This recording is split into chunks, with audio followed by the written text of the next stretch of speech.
Et comme tous les lundis, c'est du sport. Et comme tous les lundis, on retrouve Anthony. Oui, bonsoir Anthony. Bonsoir Catherine. Bienvenue dans ce dernier 7-8 sport de la saison, une édition spéciale Tour de France. Alors que vient tout juste de se terminer la 3e étape entre Ajaccio et Calvi, remportée par l'Australien Simon Gerrans, nous allons nous projeter un peu plus tard vers la 21e et ultime étape de cette 100e édition qui se déroulera entre Versailles et les Champs-Élysées le 21 juillet prochain. Et puis évidemment, en fin d'émission, tous les résultats du week-end, Catherine. Voilà, mais on commence effectivement par ce Tour de France qui va passer à Saint-Quentin. Oui, exactement. Quel événement! Le 21 juillet prochain, le peloton terminera cette 100e grande boucle avec une étape longue de 133 km 500 entre Versailles et les Champs-Élysées, je le disais. Et les acteurs de cette étape, certains acteurs sont avec nous. Je veux bien sûr parler de Monsieur Cadalbert, le président de la communauté d'agglomération de Saint-Quentin-en-Yvelines. Bonsoir à vous. Et vous êtes accompagné d'un jeune cycliste prometteur, Xavier Avenel, qui est licencié au Vélo Club d'Elancourt de Saint-Quentin-en-Yvelines. Bonsoir à toi. Bonsoir.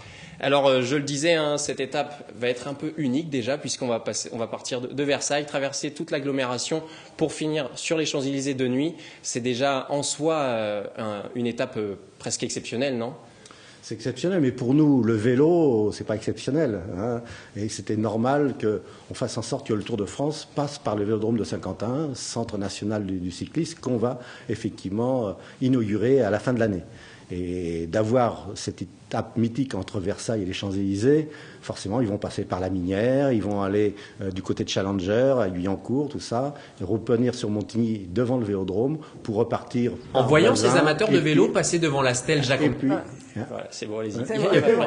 Et puis par Magny, hein, et tout le circuit des Lavelles Chevreuses, et repartir par Magny. Tout ça, pour nous, c'est un circuit mythique du vélo, et de devenir de fait la capitale du vélo en France, hein, surtout avec ce centre national et le Vélodrome, est quelque chose de fondamental et d'important, comme l'est depuis plus de 20 ans le Paris-Brest-Paris, qui est la plus grande épreuve de cyclotourisme. Donc on a et le Tour de France qui est de fait la première épreuve mondiale de vélo sur route, et le Paris-Brest qui est la première épreuve mondiale de cyclotourisme.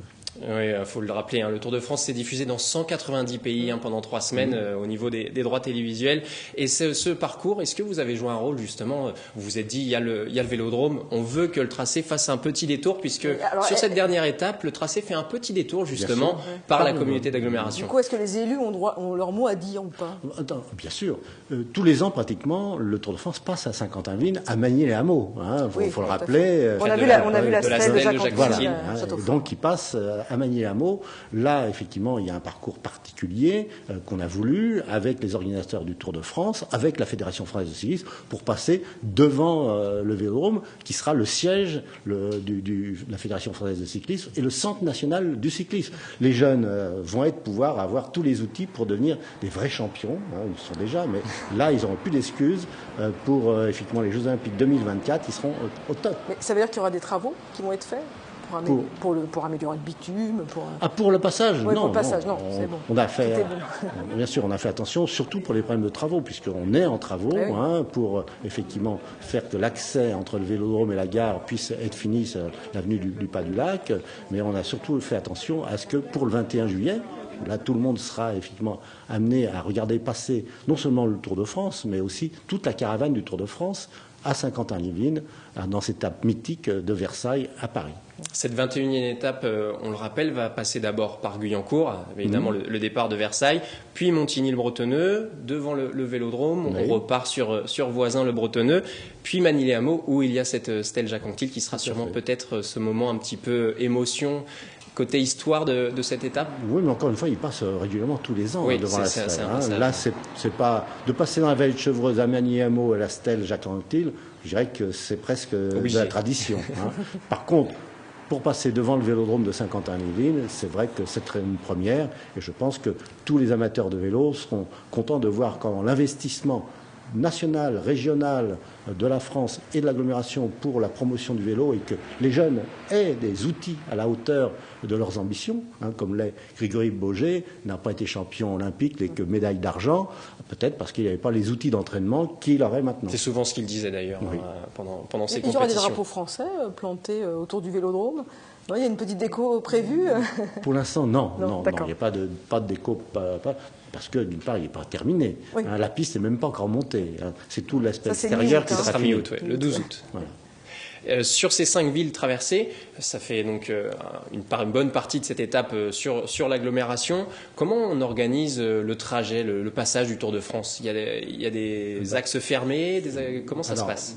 Donc ce trajet a été choisi par les organisateurs avec les services de la préfecture et des villes pour permettre effectivement la pleine sécurité du passage du Tour de France et de sa caravane, qui est forcément, c'est d'abord les problèmes de sécurité qui l'emportent.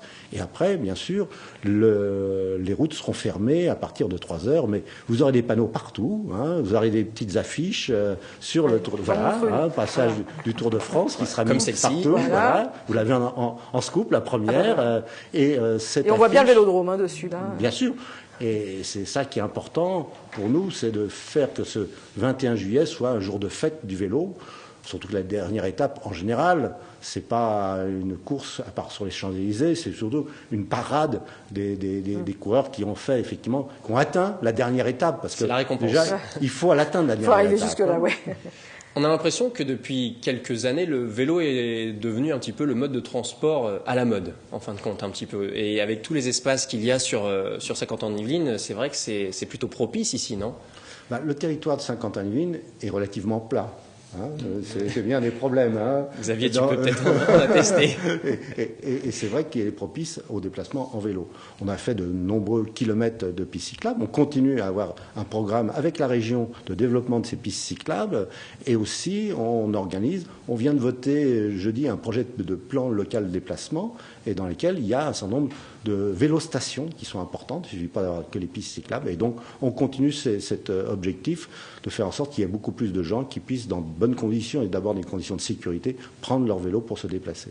Pour revenir sur le tracé et sur cette étape, Xavier, tu auras un rôle un petit peu particulier le 21 juillet. On va en parler juste après ce sujet, si tu veux bien. 2 semaines en fait avant le départ du Tour, les villes étapes de la 100e édition de la Grande Boucle proposaient aux amoureux du vélo de parcourir une partie du tracé de l'étape que feront les professionnels dans quelques jours. Nous avons découvert la dernière justement entre Versailles et les Champs-Élysées avec Patrick Jacques de Dixmude.